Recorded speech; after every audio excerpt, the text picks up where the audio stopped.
Welcome to The Explainer. You know how this works. We take a source and we break it down into a visual analysis. But today, today our source is a little bit different. It's an image file called untitled.png, and trust me, it's going to challenge the very idea of what a source can even be. Let's just dive right in.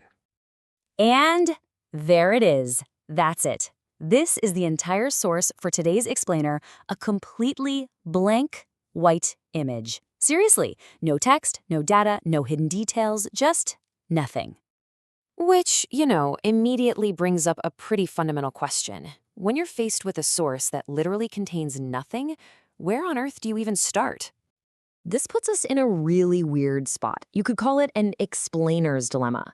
Our entire job is to analyze information, but what are you supposed to do when the source is just a total void?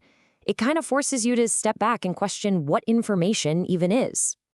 To really get the problem here, you got to remember our core principles.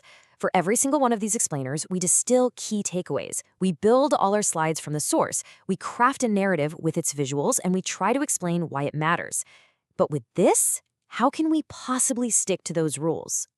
I mean, let's be honest. With a completely blank source, trying to follow our principles feels, impossible. How do you pull takeaways from nothingness? What kind of story can you build around an empty space?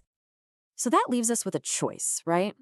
Do we just throw our own rules out the window and make something up? Or is there another way to look at this? What if the problem is the whole point? And that right there was the turning point. We realized we were looking at it completely wrong.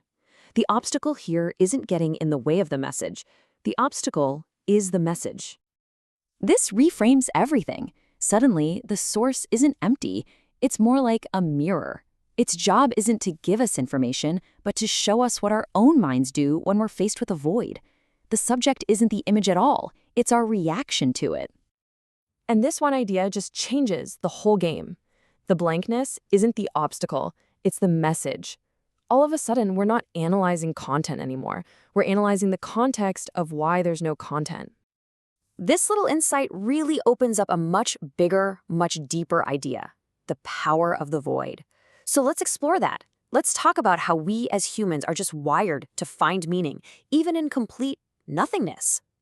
Just think about the difference for a second. A normal source gives us presence. You get facts, data, a clear direction. But a source like this, one defined by absence, does the exact opposite. Instead of giving you answers, it just sparks questions. Instead of noise, it gives you silence. And instead of a single path, it opens up a space of just endless possibility.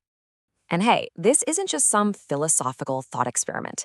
This idea that absence creates meaning is at work all around us in really powerful, really practical ways.